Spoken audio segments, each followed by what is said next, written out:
To begin with today, ladies and gentlemen, we have our first panel session and we have a plethora of industry experts who are the champions of the domain and of the NBFC industry on frictionless and personalized AI.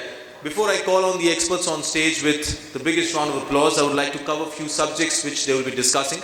The connected lender using technology to connect with your customer, responding instantly to customer calls through Voicebots, how chatbots and AI is changing the CX landscape in NBFC, and many more.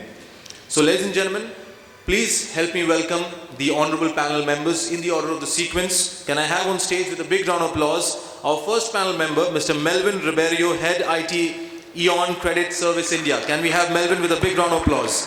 Melwyn, welcome to the panel and welcome to day 2. Kindly have a seat. Yes. Joining Melwyn, we have Mr. Shishupal Rathore, Senior Vice President Technology, Motilal Oswal Financial Services. A big round of applause for Mr. Shishupal. Welcome to the panel, Shishupal. Kindly have your seat. Joining next, we have Mr. Sandeep Bhosle, Vice President, Customer Interaction, Quantum Mutual Funds. A big round of applause for Sandeep. Sandeep, welcome to the panel. Kindly take your seat. Joining next, we have Mr. Harshit Desai, ex-head Customer Experience, Alliances and Automation for Aditya Birla Finance. A big round of applause to Harshit. Harshit, welcome to the panel. Kindly have your seat. Joining next, ladies and gentlemen, we have Mr. Gangadhar Kodandaram, Chief Revenue Officer of Skit.ai. A big round of applause to Gangadhar. Welcome to the panel, Gangadhar. Kindly have your seat. And now I would like to call on stage our honorable moderator for the panel, Mr. Vaibhav Joshi, CEO of EasyPay. A big round of applause to Vaibhav. Vaibhav, welcome to the panel. Always a pleasure having you. So Vaibhav, all over to you. And wishing the panel a fantastic success. And it is always a pleasure to have Vaibhav. He has been our regular all the time. So all over to you, Vaibhav. So thank you so much for that. Good morning, everyone. So since a lot of people are still coming in, and with the Bombay rains and Bombay traffic, we expect them to join in slightly late. May I request at least the people who are at the backside to come and sit on the front, so we can have a good, candid conversation. Guys who are there at the end, can you just move forward, please, so we can have a closed gathering of people over here. Great. So we'll start with a quick round of introductions. So friends, I am Vaibhav Joshi. I am the co-founder and CEO of EasyPay, which is into digital payments. We are creating a MSME neobank, targeting the micro and small enterprises in the country. As we know, there are close to 70 million MSMEs in the country that employ 110 million people. So we are creating a one-stop shop neobanking embedded finance platform for them.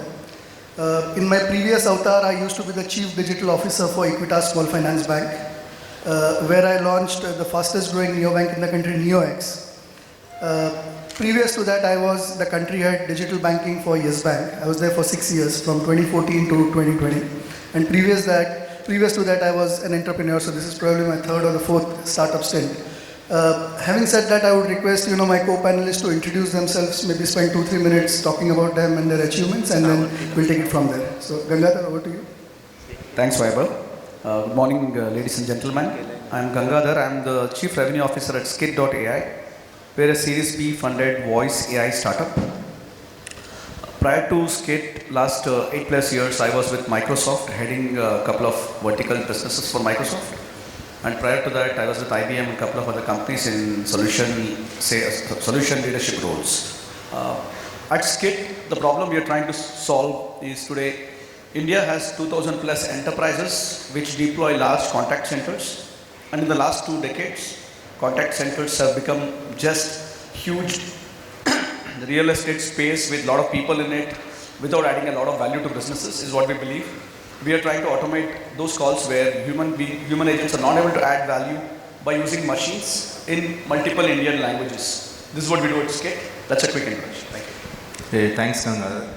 Hi, morning, everyone. I don't see a response, however, I think we... So, a quick introduction about myself.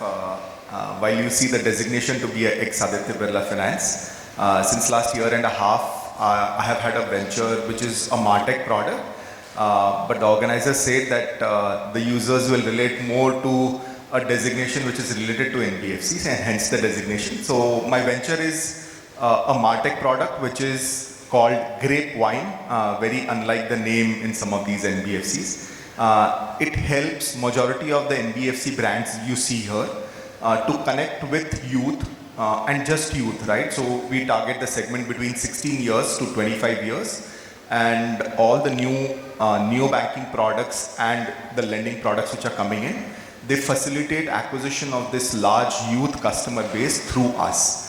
So that's a quick introduction about myself, and happy to chat with you in the networking break. Thanks. Good morning, everybody. My name is Sandeep Bhosle. I take care of the customer interaction team at Quantum Mutual Fund. Quantum Mutual Fund was one of the first direct-to-investor organization, and we leveraged the use of internet from 2005. And that is the time when people used to say that we want to walk into offices and do things, but we said, you come on our website, that is our office. And from that onwards, we have been building journey for the customers, and there has been a rapid change, and we really do not know where the rapid change is going to be. So thank you for joining us today. Morning, everyone. My name is Shishupal Rathore, and I work as a Senior Vice President of Technology here at Motilal Oswal Financial Services. I head the New and Emerging Technologies division here in Motilal Oswal, and we are trying to build some new digital platforms starting from scratch.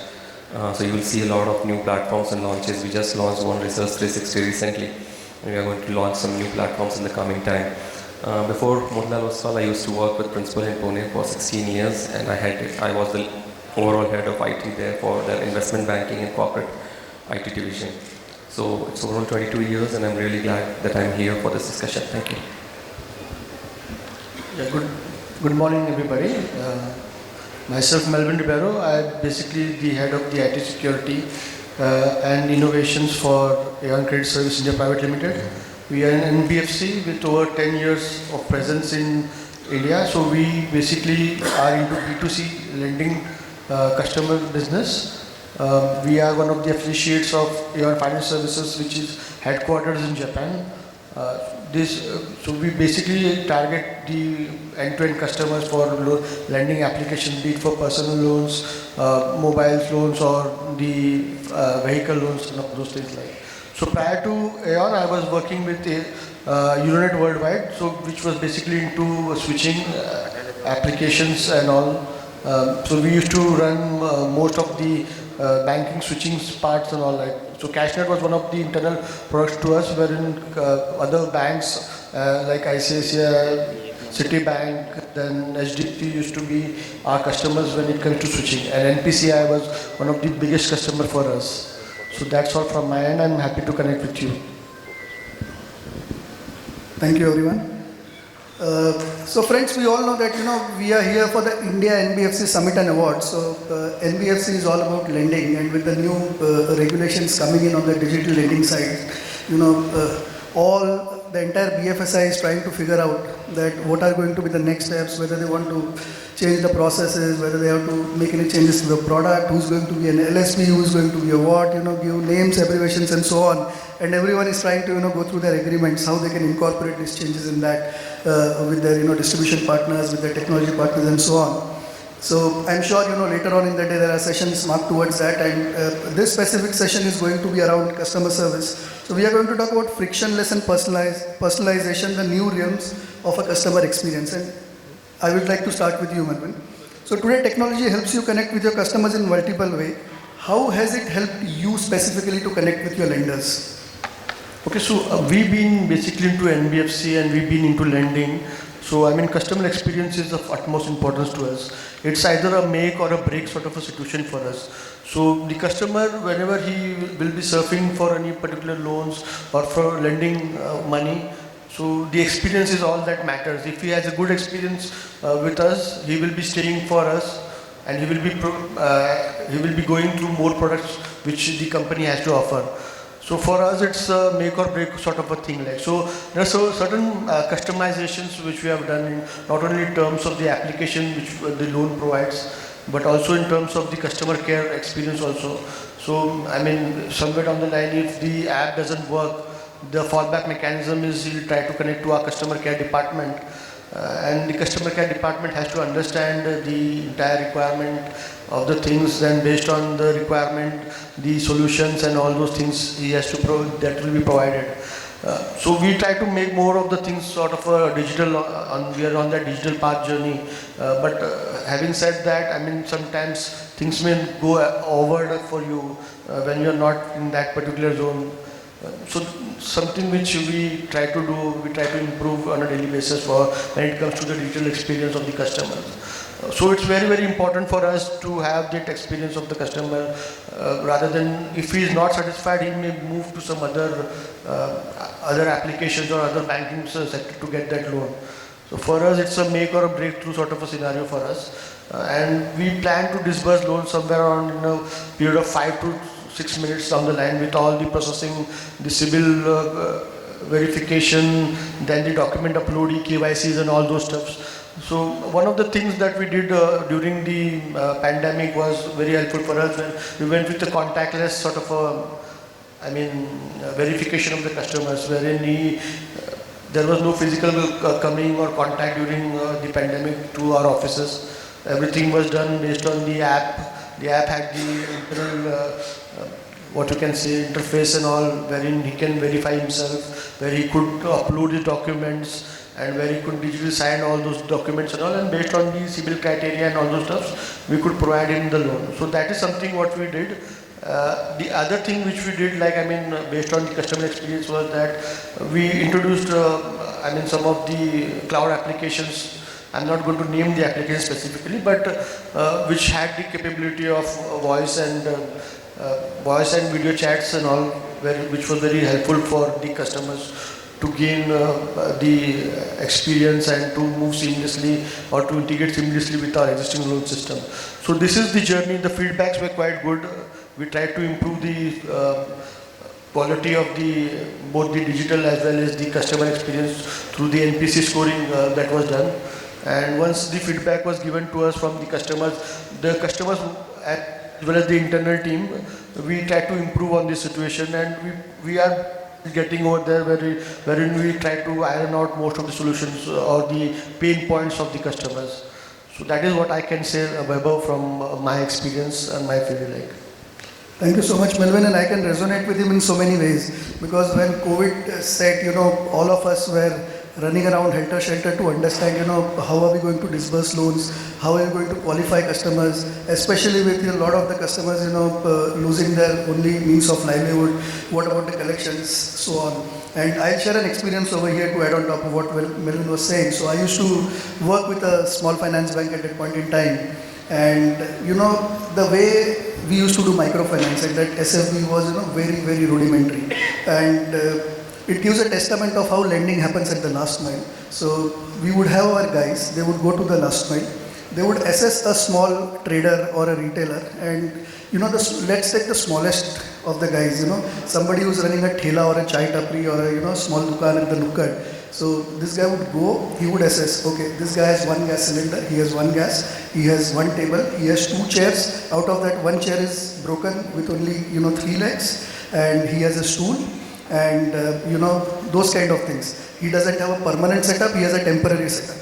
So then he would say that the total assessment of this goods that he has over here is coming to 15,000, so we are going to give him say 5,000, 6,000. This is the credit that we are ready to offer to him.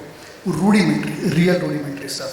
And then, from a collections perspective, there would be a guy who would go month on month, week on week, every fortnight to go and do the physical collection. So it became a challenge, and technology played a very, very important role, because then we had mechanisms through which we could do collections through social media. So you could, now there is WhatsApp-based collections. So bots play a very, very interesting role over there. You have your entire customer database fed into that system, and on a real-time basis, you can start a conversation with the customer which is live for 24 hours, I think. Okay, you can send a payment link to that person, you can send it to multiple mechanisms. But spending 2 more probably minutes on that was the fact that when we talk about this automation, you also need to understand that at the back end, whether it's a bank, whether it's an NBFC, it takes a lot of efforts, because these entities are heavily regulated. So with those efforts and the solutions coming in, I think technology is far exceedingly, India is far ahead today, even at the rudimentary level, even at the tier 4, tier 5 level, those things are there. So coming from you, Melwyn, Shishupal, I'll come to you with the next question.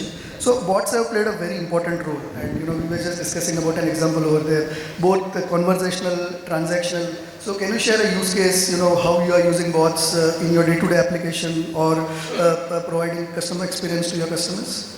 Yeah, I think, if you really talk about the bots, it has really helped us enhance the overall customer. See, what we have really seen is, that the demand for, the response to the customer's questions has gone manifold. It could be 24/7 at any point in time. They want the response to whatever queries they may have to their concerns. And when they need that response, they need it very consistent and very accurate. So, having your, human workforce available all the time is going to be, it actually was very difficult what we saw in the pandemic. So that's where these bots come in, both from a transaction perspective as well as from conversational interaction perspective. So basically we have implemented bots in 3 different ways. One is the chat bot, then there is the email bot, and then there is the voice bot as well. So if I really talk about the chatbot was the first that actually got introduced almost 5-6 years now.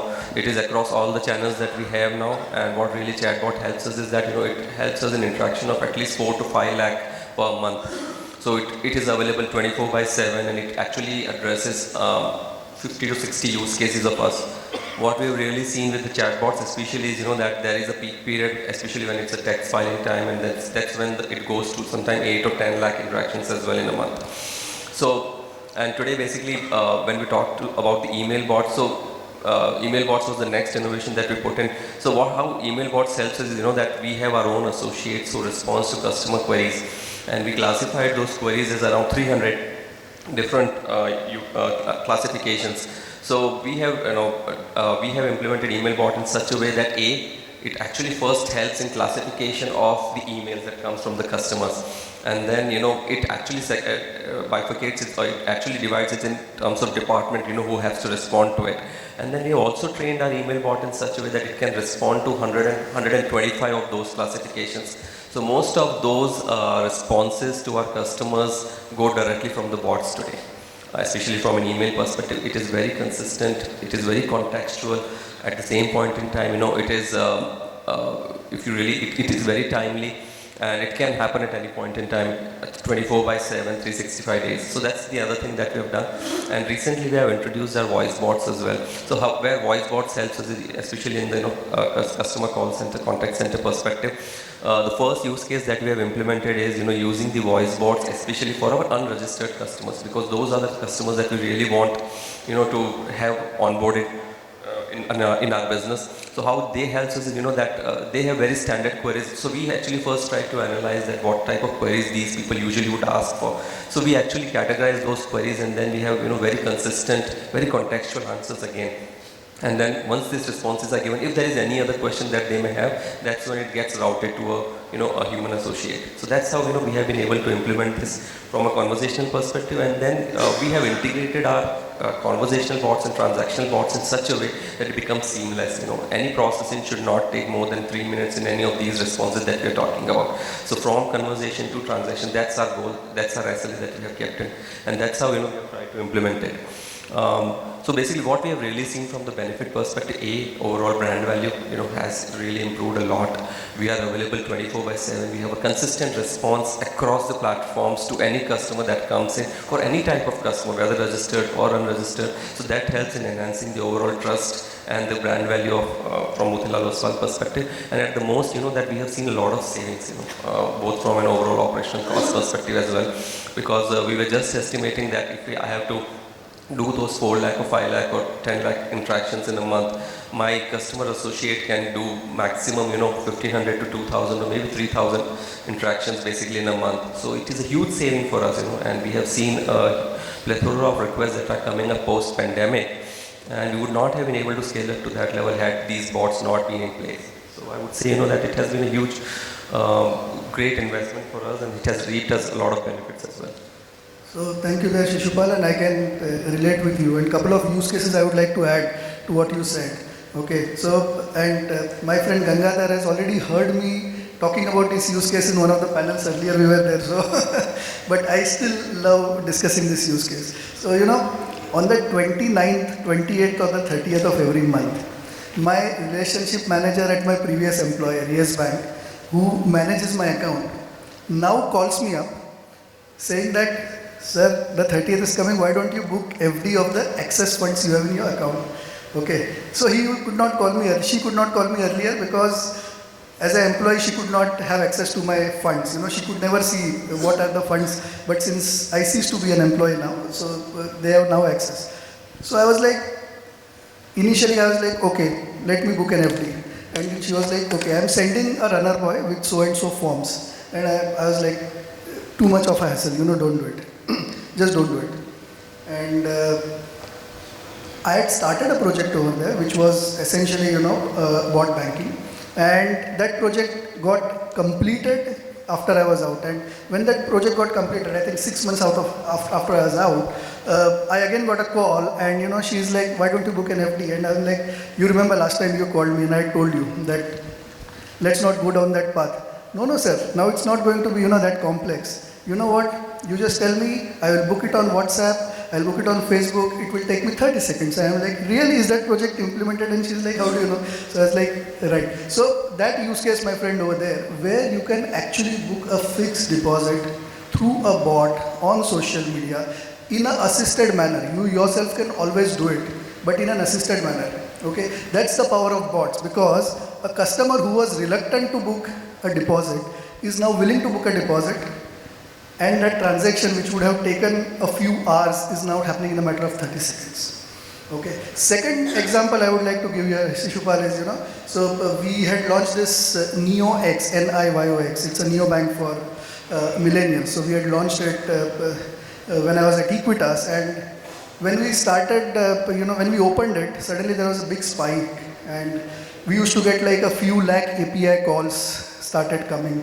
And then, the system would go down, and we were like, we had done the stress testing and everything. And then we realized that, maybe we are not geared up for the type of scale. And we could not gauge that what is the outer limit of the scale. Because on a given day, there would be 4 lakh API calls. On a given day, it would be 10 lakh API calls. So what we did was we implemented a bot over there that every time it crossed a particular percentage threshold, every time it breached 70%, of API calls across, we put in an algo, it would trigger an alert to a particular team, and that team would make sure that additional bandwidth is made available in the next 5-10 minutes. And those bots work so fantastic that was the day, and today we have never faced those kind of issues. So yes, I think bots play a very, very extremely important role in both the front end and the back end of the customer experience part.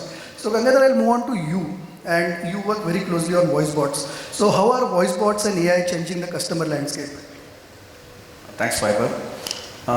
Before even I jump there, I think some of you in this room can relate.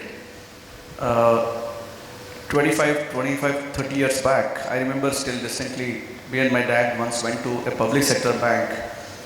5,000 rupees we want to do an FD because in 5 years, 3 months it will double up, which is almost 18.5% interest. I don't know, some of you can surely relate. And it took 3 hours for us to go to the bank, wait, take token, deposit the cash, take the teller slip, go to the manager, and finally come out with that one bond kind of a thing which they used to give. In 25 years, that has become 30 seconds, which Vaibhav just gave an example. Now, a customer who is able to book his FD in 30 seconds, who can get his monthly groceries in 10 minutes on Zepto, who has no patience to wait for a Ola cab beyond 3 minutes. He will already booking on Uber, he's calling his personal driver, whatever works, some 20 other apps what he has got. How many of those customers, if they want to reach out to any of their service providers, when I say bank, insurance, NBFCs, telcos, or any other of their vendors, if they want to speak to a customer care agent that police has caught me, I need an insurance copy, and app for some reason is not opening, in less than 10-20 minutes, how many of them confidently can say, yes, I can speak to a customer care executive and get my problem sorted. Unless you are a very premier customer, you have an account manager, you call the account manager, he's driving on a two-wheeler to go and meet a customer, he also will not respond. You might be a high net worth customer. Today, customer expectation is at this level. At any point in time when I want, I might have only 1,000 rupees in my bank balance, but I need to deliver that experience when you will deliver to me when I have 10 crore in my bank balance. That is the changing expectation from the customer end. Let us look from the business end. Today, every business exists to make some money. And everybody is doing arbitrage. You might be a bank, you are getting a savings bank at 3.5%, you want to lend it at 7% for housing loan and still make some money, considering the bad debts, considering the money, what you will lose, the last buckets, whatever. Businesses have ability to spend, and every business owner, when he goes back to his CFO, the CFO will tell, why will I give you 25 more agents? What are you want to bring me back? So it is always a fight internally between how much to invest to deliver a customer experience and where you call a line and say, it doesn't make sense for me. On the other hand, customer expectation is that I cannot wait for 30 seconds. You better pick my first ring. So when you look at this both sides, the only way both sides can actually shake hand is technology intervention. That's what you're hearing, email bot, WhatsApp bot, every type of bot, a social media bot and everything. But human beings naturally want to speak. We are pushing them down to multiple channels because it doesn't make sense for us to give you that service for every customer for every reason. So we started with this thought few years back that can we bridge that gap using technology where you still speak, you still use technology, you still don't put a human agent. How? Can we train machines to behave like human beings? At least mimic a human-human conversation. A machine can never replace a human being. But certain times, certain reasons, certain why we reach out, we do not want to speak to a human being. We want to get a problem solved because nobody has time. Going back to the first point again. So that is where today a lot of activities, what happens in the call center, where human agent is not adding human intelligence and value to that conversation.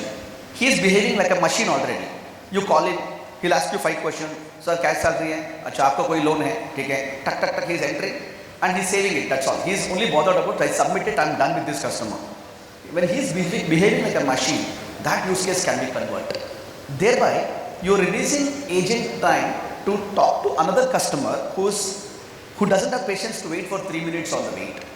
So we are deflecting a lot of calls on Voicebots, thereby making your agents available for other important queries which customer can have, adding to the customer experience and customers' loyalty towards a brand. Of course, there is no loyalty today anymore in any business, but at least it adds the customer experience. Like yesterday, one of my friends was telling me, in India there are 20 plus banks trying to sell credit cards to 4 crore taxpayers.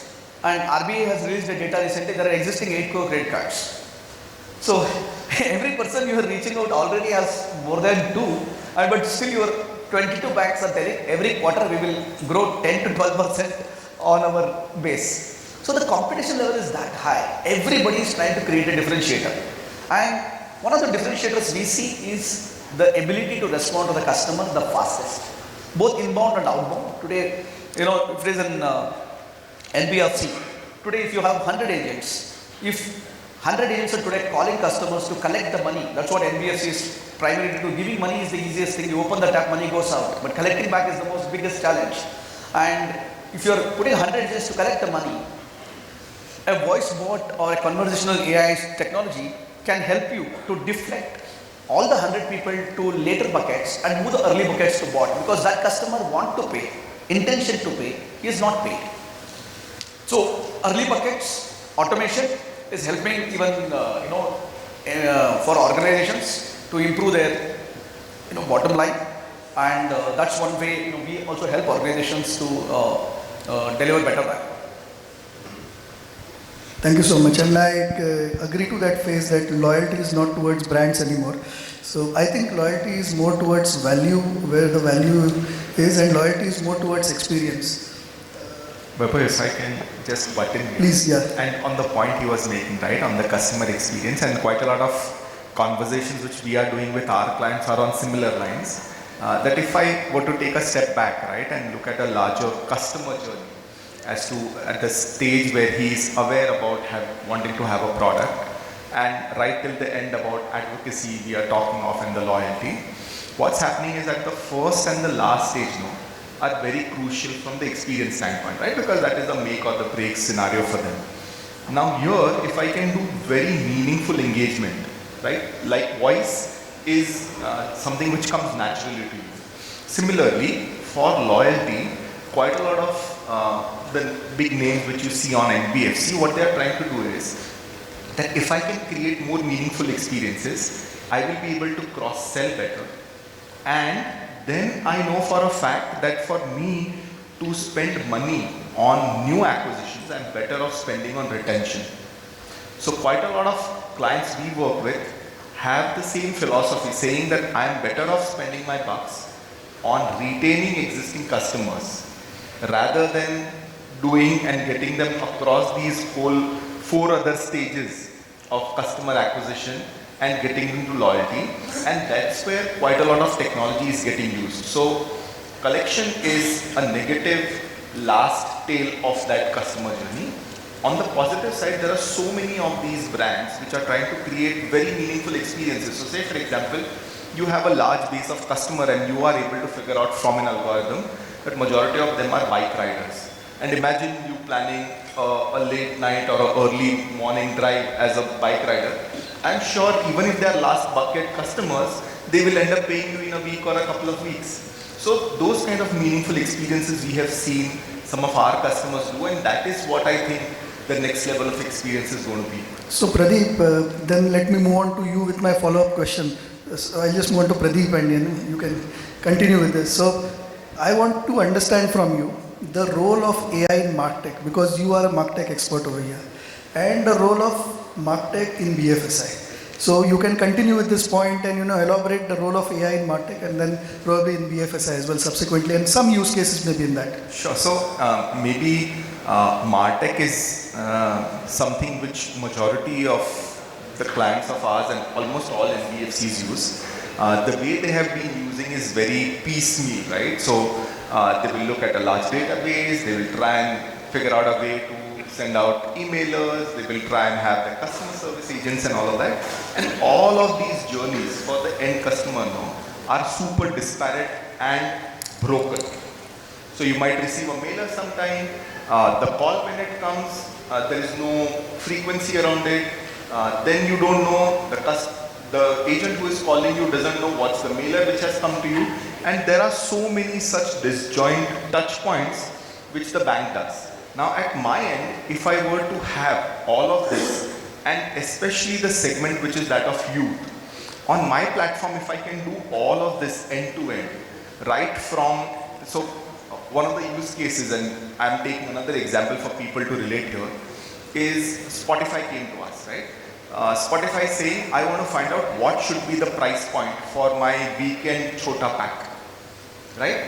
Now, if you were to be an NBFC, you can't go back asking what should be the loan rate at which I offer loan to you. But if you were to do a small dipstick, which is the first part of the funnel around market research, product pricing and all of that, I'm sure none of us go there.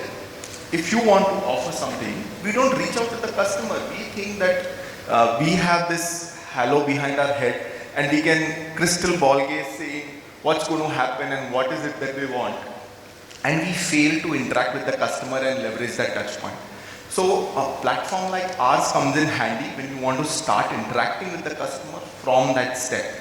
And when you start doing that, we have had some of these brands say that they could have a price point uplift of almost 200 price points. Now that is possible only when you have that customer confidence coming there. Otherwise you are guessing and you are just picking up a price point and then you will play with it. So this price point related things, there are things which are related to engagements, right?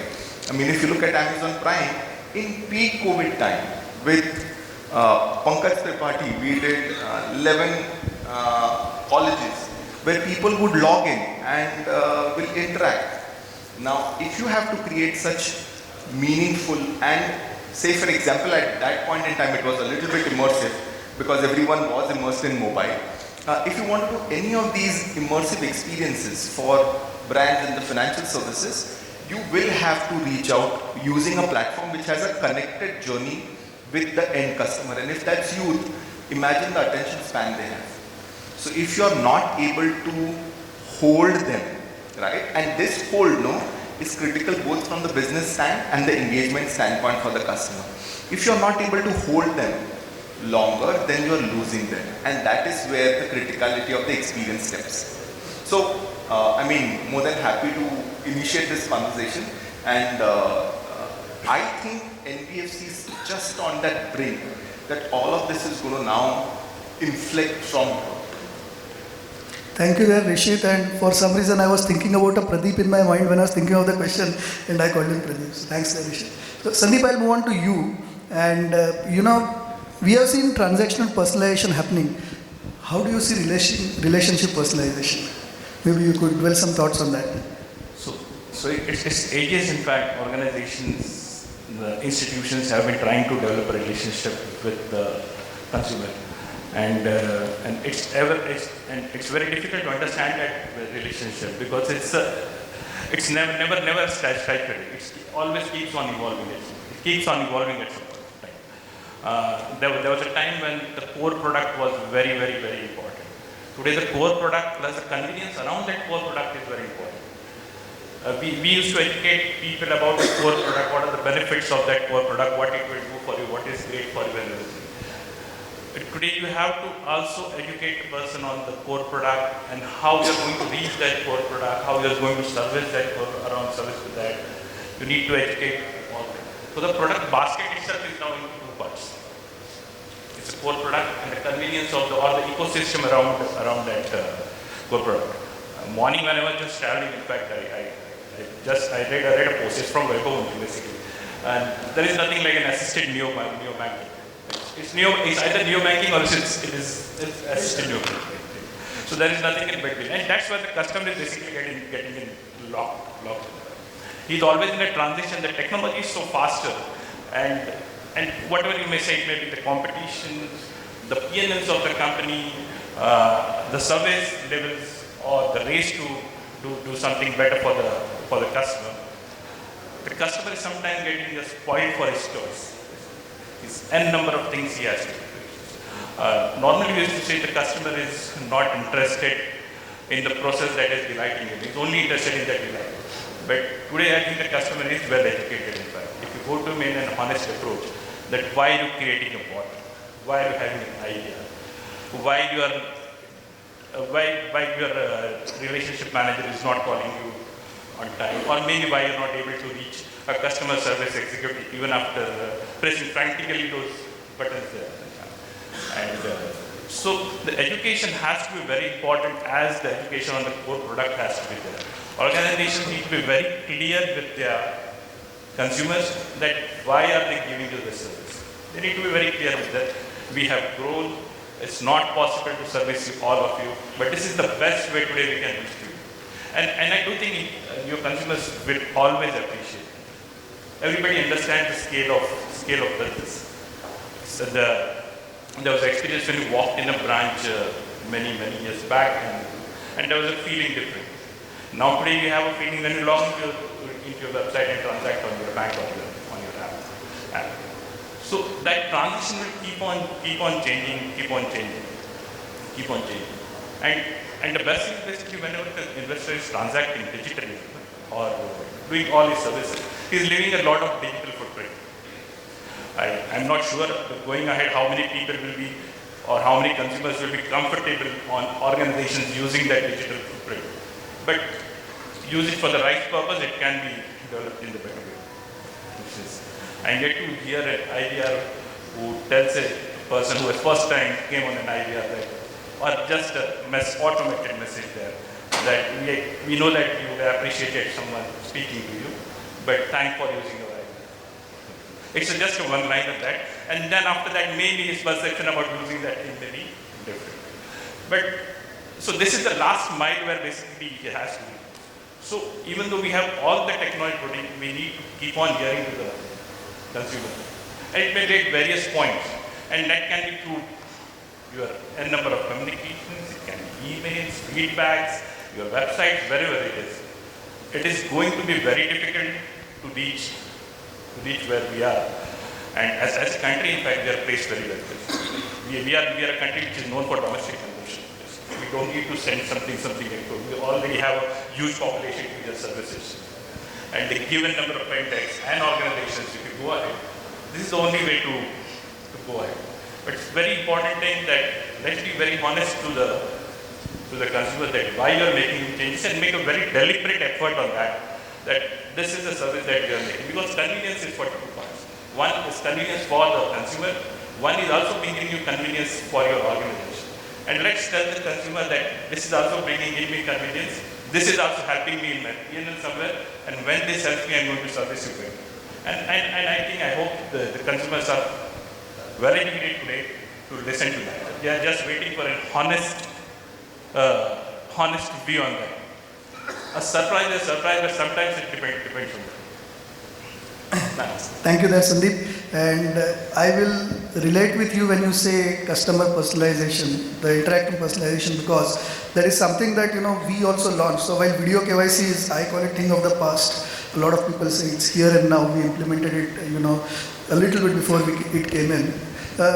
We have something known as, virtual relationship managers. And that is where we try to customize, personalize the customer experience over there. So anytime a customer calls, first thing the system identifies is what mobile number, is he registered with that mobile number, and if so, then who is his VRM, and every VRM has only so many number of people assigned to him, and then the call goes to that VRM, and then it's, he recognizes the person on the other side who already knows.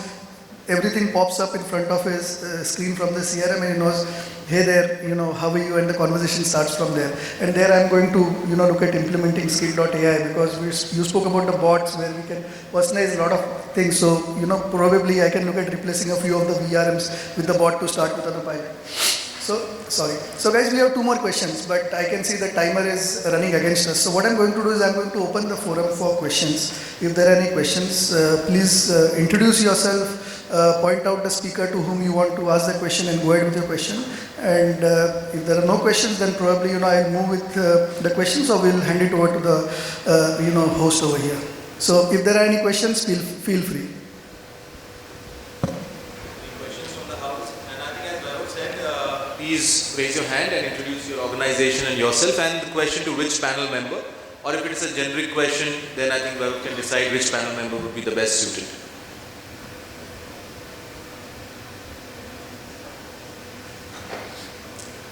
Do we have any questions in the house?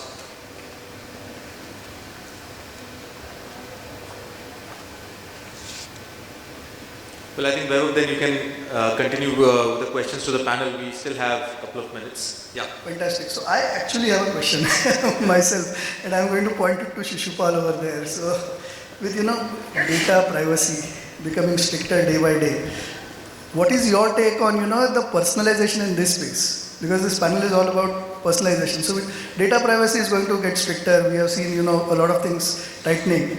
So what is your take on personalization in this space? So I think I was just hearing the rest of the panel also speaking about, someone spoke about convenience, someone spoke about availability, someone spoke about accuracy, quality, and certain use cases.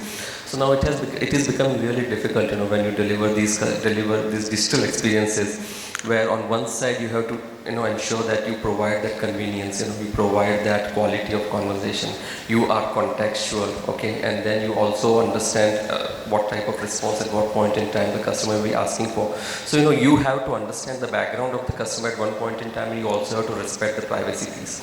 So there is always a balance that we will have to maintain, and then as we build, so if you really see, that AI helps in a lot of these experiences overall, but what you really see that AI mostly is driven by data, okay, and the way we store the data, the way we classify the data, the way we put that data into an algorithm, that's where all these things matter. Now basically this becomes a very difficult thing when we have to put some bias as well, when we really have to categorize or classify the data in such a way that it could help the customer.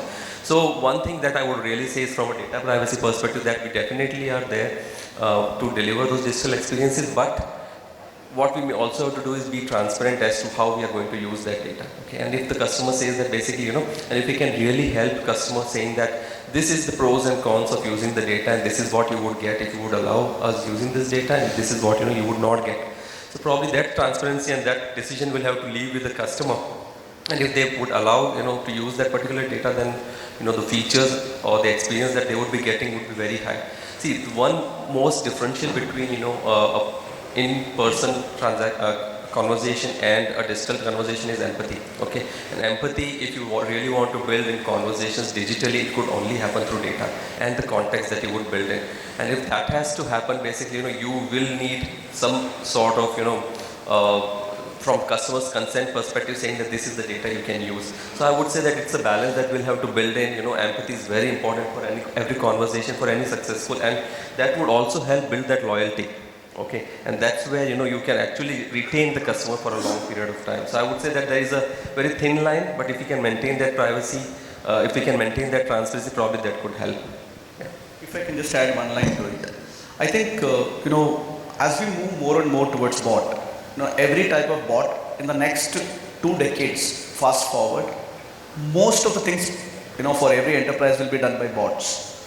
Till date, we were putting more of physical security. If there is a customer interaction team who has an access to a CRM data, we were putting them in a room. And that room had a supervisor, access control, the data policies, checking the logs, what happened, and listening to the conversation calls to see, and also checking employees, making sure that there is no pen drive getting inside, there is no data theft happening, no internet connection given. Till date, I think this is what we've been doing, right? I think coming to security and privacy and data of the future, now when you are deploying 25 bots, every bot is talking to a certain data set in the backend. Now, unless you go and analyze the logs to see what hit what and what data is going where, if a customer is calling, you are calling a customer and say, is it Mr. Gangadhar? And I say, no, this is Gangadhar's brother. Sir, I just wanted to let you know your last month 11,200 rupees check has bounced, you haven't made the payment yet. Why are you telling his brother? Right? And this is a simple, that is where the bots of the future, or even for any reason, you're calling someone for a credit, for an, sir, you just applied for a loan, I wanted to let you know that your loan has been rejected because of your credit history. Why are you telling his father? As simple as these things is what every customer will start looking at now, because a human agent probably will not ask the same question. At the same time, human agent, if somebody says, I will not pay the money, whatever you want you do, human agent might become abusive. He might say, I will show you who we are, we will pick you, and that will go on to a regulator and you will get your license cancelled. I think it is about the data what you have about a person, a mental map what you have created about a person, and how judicially you will use that.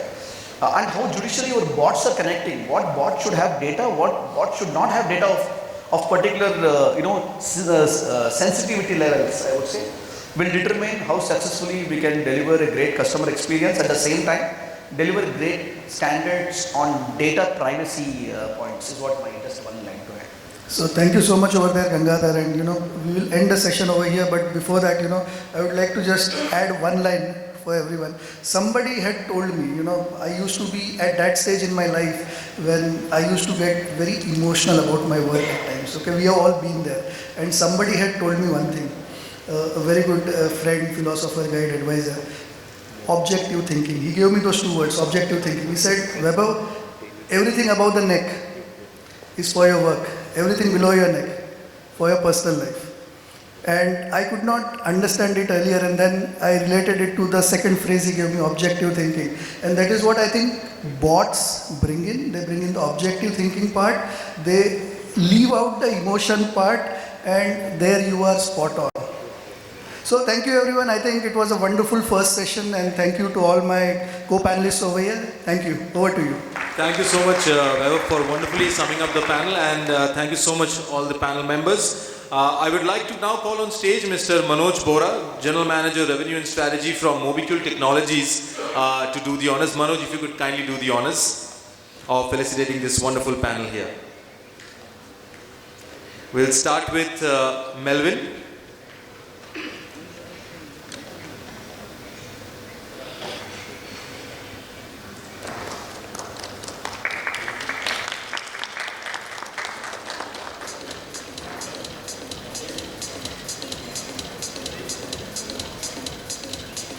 Followed by Mr. Shishupal Rathore.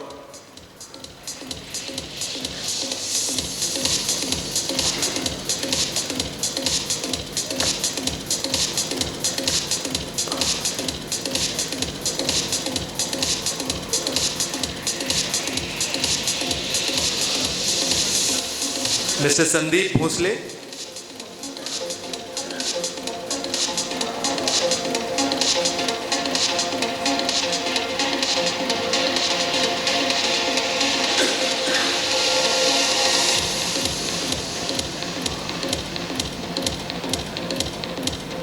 Mr. Harshit Desai.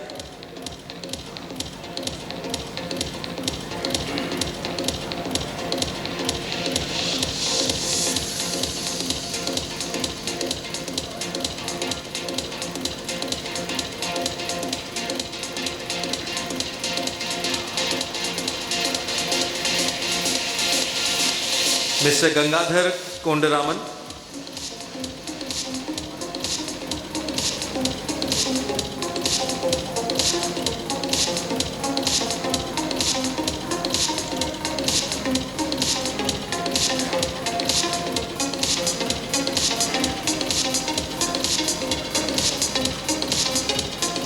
And our honorable moderator, Mr. Vaibhav Joshi.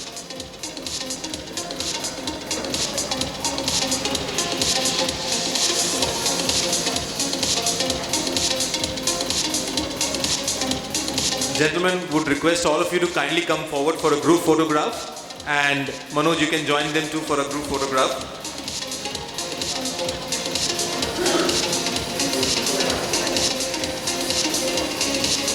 Ladies and gentlemen, a big round of applause for the wonderful panel members and Vaibhav for wonderfully moderating the panel, first panel of the day. Thank you so much, gentlemen, for enlightening and sharing your knowledge with us. Thank you so much, panel members. Thank you once again, Vaibhav, for wonderfully moderating the panel. And thank you so much, Manoj, for doing the honors. Really appreciate that.